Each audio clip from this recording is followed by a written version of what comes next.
Chapter है मानव प्रजनन और इसमें पहला प्रश्न है, आप लोग को फटाफट आंसर टॉपिक में जोड़ करके आप लोग के लिए है। इनमें से कौन जन्म दर नियंत्रण की शल्य विधि है? तो इसमें सही आंसर आपको हो जाएगा टिबकोटोमी और वैस्कोटोमी, यानी स्त्री नसबंदी भी और पुरुष नसबंदी भी। तो यहाँ स्त्री नसबंदी और पुरुष नसबंदी, इसलिए सही आंसर आपका होगा सी। नेक्स्ट प्रश्न होगा आपका स्क्रीन पर, आप स्क्रीन पर दूसरे प्रश्न को आप देख सकते हैं। इनमें से कौन क्लायोटोरिस का समजात अंग है? सबसे मेन चीज इसको देखना होता है। तो सबसे इसमें होता है कि समजात अंग यानी समजात जो अंग है वह लिंग है, तो दूसरा का आंसर हो जाएगा बी, और आपने भी बी को ही चुनाव करिए। तीसरा प्रश्न है मासिक चक्र पाया जाता है। चलिए ये प्रश्न आप लोग को आंसर देना है। मासिक चक्र पाया जाता है किस में पाया जाता है, उसके लिए आप लोग को ये ध्यान देना है। मासिक चक्र पाया जाता है, तो मासिक चक्र पाया जाता है किस में, ये देखना है, और मासिक चक्र की स्थिति को देखना है कि किस में पाया जाता है। तो ये पहला जो आंसर है मनुष्य की मादा में, स्तनपायी मादा में और प्रेमेट की मादा में। तो आप समझ सकते हैं कि स्तनपायी जीवों में, मनुष्य में, इसमें कुछ ऐसे भी जीव हैं जिसमें यानी जिसे माना गया है प्रेमेट। तो ये सबसे महत्वपूर्ण चीज इसमें प्रेमेट होता है। तो प्रेमेट के अंतर्गत सभी जीव आ जाते हैं, स्तनपायी भी आ जाता है, मनुष्य भी आ जाते हैं, तो इसलिए प्रेमेट आंसर सही होगा। चौथा प्रश्न है इनमें से किनका स्वर उच्च पिच का होता है? चलिए सही आंसर है, तो आपको ये तो कहना ही नहीं, आंसर बी हो जाएगा स्त्री का। 5वें नंबर प्रश्न पर आप लोग ध्यान दीजिए। 5वां है मानव स्त्रियों में अंडे का निर्माण होता है, तो आपको ओवरियन फोलिकल में, फलोपियन नली में, गर्भाशय में। सी आंसर सही होगा, 5 का सी हो गया। इसके बाद आपको यहाँ पर देखना है कि आपको यानी मैं लेकर आया हूँ बिहार विद्यालय परीक्षा समिति की तैयारी के लिए बेहतर ही ऑफर है, बच्चों के लिए सुनहरा यानी अवसर मिल रहा है, और वह आपको देता है रेनबो क्लासेस। क्या देता है रेनबो क्लासेस सुविधा? यानी बताइए super foundation batch for biology, physics, chemistry, साथ इंग्लिश ग्रामर का भी क्लास आपको, और पायनियर इन बायोलॉजी भाई रंजीत सर के द्वारा। साथ ही साथ अब प्रत्येक बच्चों का सपना होगा साकार रेनबो क्लासेस के साथ। इंटरमीडिएट परीक्षा में देखें, हाँ आपने सही देखा, 85% यानी अंक के साथ, यानी जो विद्यार्थी पास करेंगे उन्हें यानी रेनबो क्लासेस के निदेशक महोदय के द्वारा लैपटॉप फ्री में दिया जाएगा, और 85% रिजल्ट के साथ पास होने वाले विद्यार्थियों के लिए। इंटरमीडिएट परीक्षा में 78%, यदि दूसरा मौका भी ना आपके हाथ से छूट जाए, 78% से ऊपर अंक लाने वाले विद्यार्थियों को प्रत्येक माह आगे की पढ़ाई के लिए 500 रुपया सर के माध्यम से दिया जाएगा। 1 वर्ष तक के लिए वैलिड है। और 2025 और 26 बोर्ड की परीक्षा की तैयारी के लिए 12वीं का न्यू बैच स्टार्ट 2 तारीख को हो चुका है, और अगला जो बताइए अभी 15 तारीख वाला मौका बचा हुआ है, 15 तारीख से भी एक बैच और स्टार्ट हो रहा है। कृपया अन्य बच्चे जो इस चैनल के माध्यम से जो हमारा ये जो समय दिया गया है सुन रहे होंगे, तो लोगों तक आप इसे मैसेज कर दीजिए, स्टोरी लगा दीजिए, स्टेटस लगा दीजिए। चलिए आगे बढ़ते हैं नए प्रश्न के साथ। तो देखिए शुक्राणु जनन का नियंत्रण किसके द्वारा होता है? चलिए अच्छी बात है, शुक्राणु जनन का नियंत्रण किसके द्वारा होता है? एंड्रोजन हार्मोन का नाम है। तो अब बताइए, देर नहीं करना है क्योंकि आपका नजदीक एग्जाम का समय आ चुका है, और हम आपको दे रहे हैं सुविधा ऑब्जेक्टिव विषय का। क्रोमोसोम निम्नांकित में से किसका संभाग है? तो मानव शुक्राणु का मध्य भाग। चलिए इसके बाद आपको एस्ट्रोजन और प्रोजेस्टेरोन स्रावित होता है। चलिए कहाँ से? तो आपको ये समझना है अंडाशय से, वृषण से कि अपरा से। आपको याद रखना है जब माँ और बच्चे के बीच का रिश्ता होती है तो उसका नाम होता है बीच में अपरा।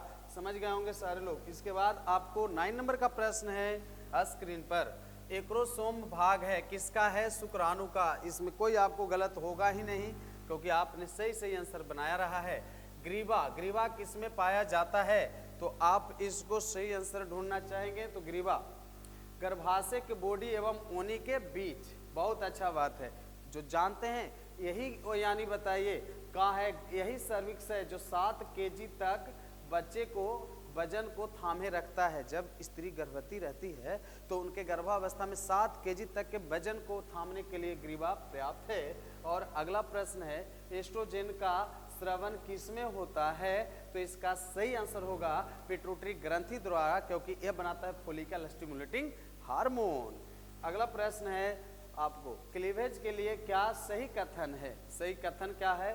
कोशिका का आकार घटता है और आपको पता है कि इस समय बताइए विभाजन से 816 कोश की अवस्था को मोरुल्ला कहते हैं। इसके बाद अगला है, मानव मादा के भ्रूण में किस अवधि के लिए कौन सा सही कथन है? उस पर आपको फोकस करना है। अब इसमें देखना है मानव मादा के भ्रूण में किस अवधि के लिए कौन सा सही कथन है, इस पर विचार करिए। तो होलोब्लास्टिक एवं समान, यानी ये आंसर सही होगा। अगला प्रश्न है, आप फटाफट आंसर देते चलिए। निम्नलिखित में मासिक चक्र अवधि के लिए कौन सा सही कथन है? सही कथन को चुनना है। तो इंडोमेट्रियम का पुनर्निर्माण 5वें से 10वें दिन होती है और फिर से स्त्री युवती मासिक चक्र की क्रिया में भाग लेती है।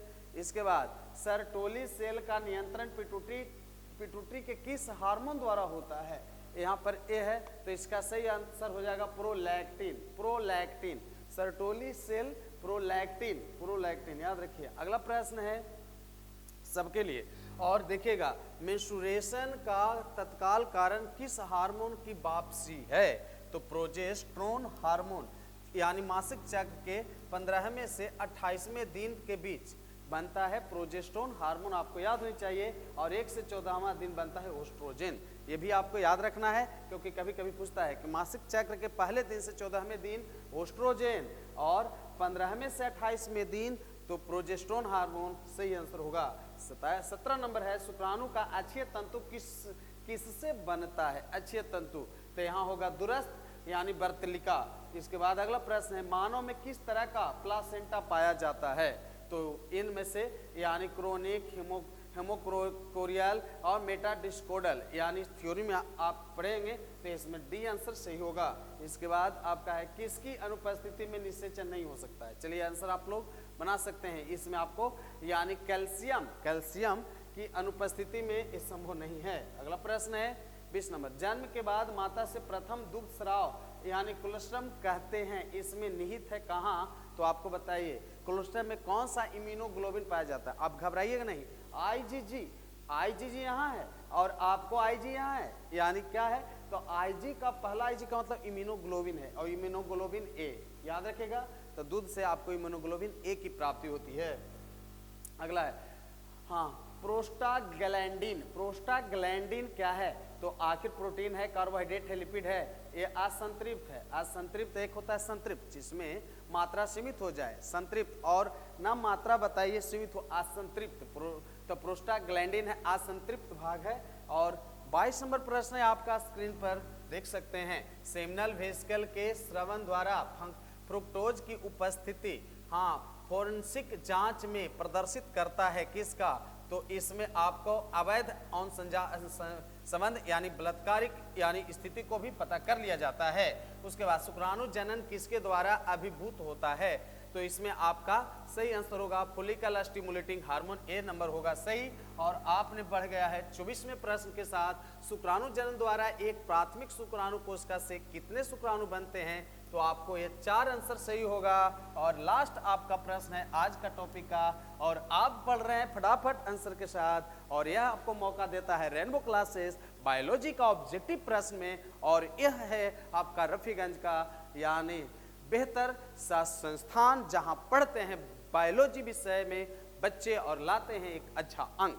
तो देखिए, अंडा के कोशिका द्रव में क्या नहीं होता है? तो आखिर अंडा के कोशिका द्रव में क्या नहीं होता है? तो सेंट्रोसोम। और आपने भी इस तरह से प्रश्नों का आंसर याद कर रहा है तो एग्जाम में नहीं होगी दिक्कत। फिर मिलेंगे नए टॉपिक के साथ, तब तक का इतना ही। आप अपने घर पर पढ़ाई करते रहिए। ढेर सारी शुभकामनाएं, बधाई हो।